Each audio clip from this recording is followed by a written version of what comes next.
የቨርቦች ቅርጽ ልዩነት ምንድነው? በመጀመሪያ ቨርብ ምንድነው? ቨርብ ግስ ወይም የድርጊት ቃል የምንለው ሲሆን የተለያዩ መልኮች ሊኖሩት ይችላሉ።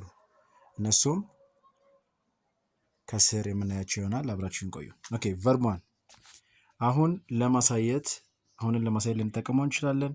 ሲምፕል ፕሬዘንት ቴንስ ላይ ማለት ነው ልንጠቀመው የምንችለው ሲሆን ምንም ቅጥያ ሳይኖረው ወይም ኤስ ወይም ኢኤስ በስተመጨረሻው በመጨመር ልንጠቀመው እንችላለን። ምሳሌ ፕሌይ ፕሌይስ፣ እነዚህ እንዳለ ፕሌይን ቨርብ 1 ነው፣ ፕሌይስን ቨርብ 1 ነው። ስተዲ ስተዲስ፣ እነዚህ ሁለቱም ቨርብ 1 ናቸው።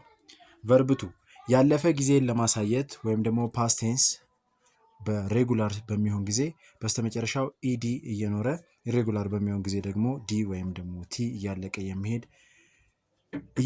የሚሄድ ስል እንደ ቅጥያ እየተጨመረበት ማለት አይደለም። ቨርብ 3 ከድርጊት በፊት የተደረገ ድርጊትን ፐርፌክት ለማሳየት እንጠቀመዋለን። ልክ እንደ ቨርብ 2 ሬጉላር ሲሆን በኢዲ እያለቁ፣ ኢሬጉላር ሲሆኑ ደግሞ በኢኤን ወይም በኤንኢ በቲ ወይም በዲ ሊያልቁ ይችላሉ።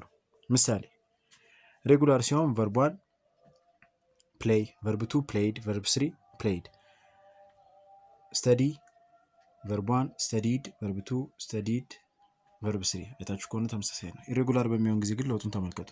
ቨርብ 1 ኢት፣ ቨርብ 2 ኤት፣ ቨርብ 3 ኢትን። ቨርብ 1 ሲ፣ ቨርብ 2 ሶው፣ ቨርብ 3 ሲን። ቨርብ 1 ድሪንክ፣ ቨርብ 2 ድራንክ፣ ቨርብ 3 ድራንክ። ቨርብ 1 ቲንክ፣ ቨርብ 2 ቶት፣ ቨርብ 3 ቶት። ቨርብ 1 ቲች፣ ቨርብ 2 ቶት፣ ቨርብ 3 ቶት። ኦኬ ቨርብ 1 ፕላስ አይንጂ ጊዜ ወስዶ የተደረገ ነገርን ወይም ደግሞ ኮንቲኒየስ መሆኑን ለማሳየት እንጠቀመዋለን። ቨርብ 1 ሲሆን ፕሌይ፣ ቨርብ 1 ፕላስ አይንጂ ሲሆን ፕሌይንግ።